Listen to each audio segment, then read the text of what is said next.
dumako muna tayo sa seryoso, ha? Mamaya na yang joke time natin lalo na pagdating po kay Roque, mga bossing. O eto, padami ng padami, 'no, mga kababayan, ang warship ng China diyan sa West Philippine Sea. Pakinggan po natin itong balita na ito, mga bossing, ha?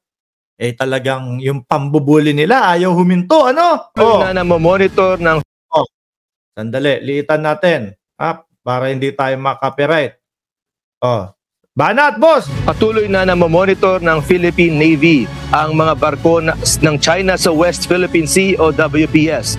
Umabot na sa 178 Chinese ships kabilang ang 17 warships mula sa People's Liberation Army, Navy at 2 research at survey vessels ang namataan mula sa... Tapos sasabihin ho ng China, mga kababayan, tingnan mo Pilipinas kung ano ginagawa nila. Puro paghahamon sa China. Pero mga kababayan, sila po ang nagpapakita ng ganyan. Pag nakita mo yan, mga bossing, wait lang. Ano na to? Ano na? Gera na ba? Bakit kailangan magpadala ng higit sa 100 na warship? Di ho ba, mga kababayan? Yang ginagawa po nila, pinapamukha nila, no?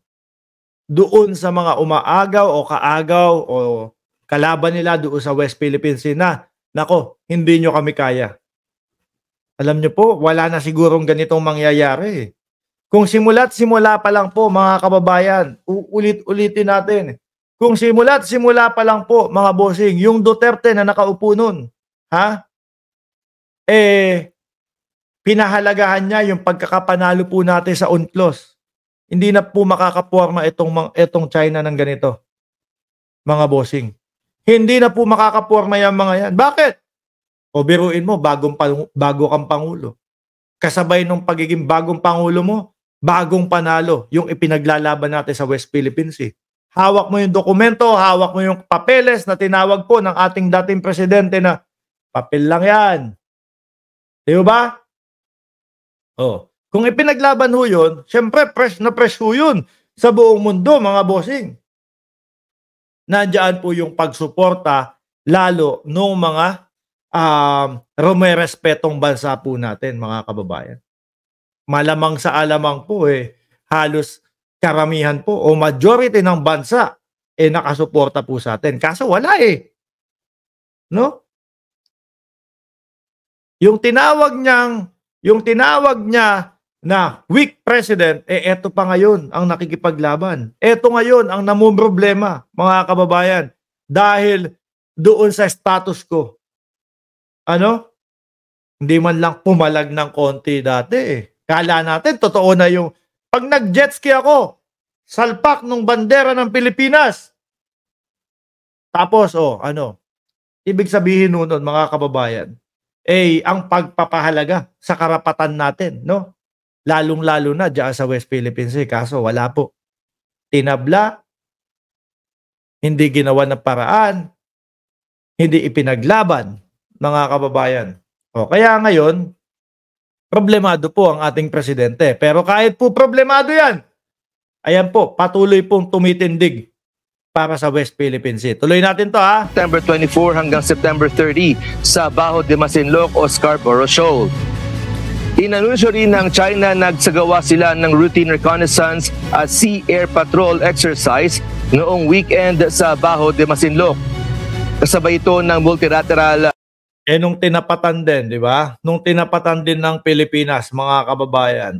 Australia, Japan, Estados Unidos, Pilipinas. Atras sila Ano sabi nila? Open kami para makipag-usap sa inyo. Biglang ganon, di ba, mga bossing? Iyan yung presidenteng tumitindig po, mga kababayan.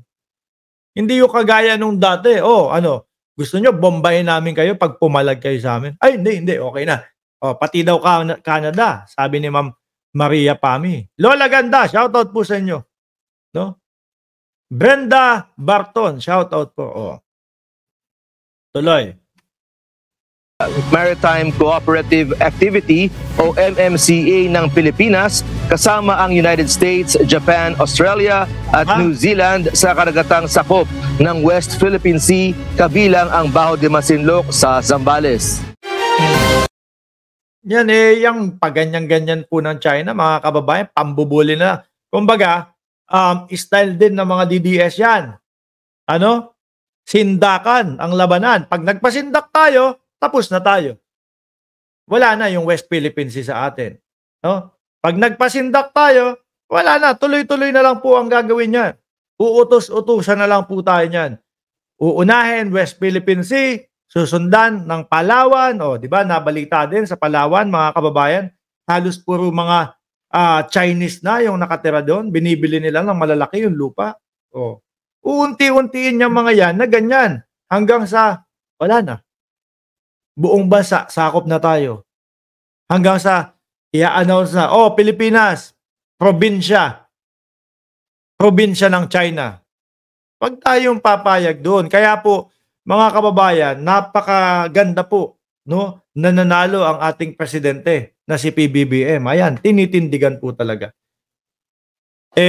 Yung ating mga bayani po, nakipaglaban para sa kalayaan natin. Di ho ba? Yung ating mga bayani, nakipaglaban para po sa kalayaan natin. Tapos sasayangin lang po ng mga presidente natin ngayon. Buti na agapan, mga kababayan. Buti na agapan po. Kung hindi, mga bossing, naku, si BP Sara. Mukhang magaling na nga mag-Chinese yun no? Nakailang bati na po sa wikang Chinese, mga bossing. Pero hanggang ngayon po, hanggang ngayon, ganap na alas 12:06 ng katanghalian, Oktubre 2, diyan sa Pilipinas, wala pa din pong sagot ang ating Vice Presidente kung ano ang stand niya sa West Philippine Sea. Di ba? Mas nauna pa yung mga pagbati-bati sa wikang Chinese. Siguro sabi ko, siguro kaya nagpa-practice ang ating Vice Presidente na mag-Chinese. Dahil gusto talaga nilang maging probinsya tayo ng China. Kaso naudlot ho. Bakit? Pumapalag ang ating presidente, mga kababayan. Sabi ni Brenda Barton, 1.8 viewers, 373 likes. Aba, pakalahatiin nyo naman yung 1,951. Isang 1,000 likes nga dyan. Mga kababayan, di ba? Sabi ni paano babasahin to? Juna de George. Bakit hindi pa ikulong si Duterte? Siya ang may kagagawan ng lahat. Kalma ka lang, sir. Magagalit sa iyo yung mga DDS na nandiyan sa ilalim na hindi na mga nagko-comment. Wala namang pakialam ang tao na yan sa Pilipinas. Sabi ni Maria Jesusa Belista. Si BP Sara ba yun? Parang gano'n kasi. Nagpasa ng kanyang budget. Hindi dinepensahan doon sa Congress. Bahala na kayo dyan. Basta pinasa ko yan. Kung ano lang gusto nyo, kayo na bahala dyan. Anyway,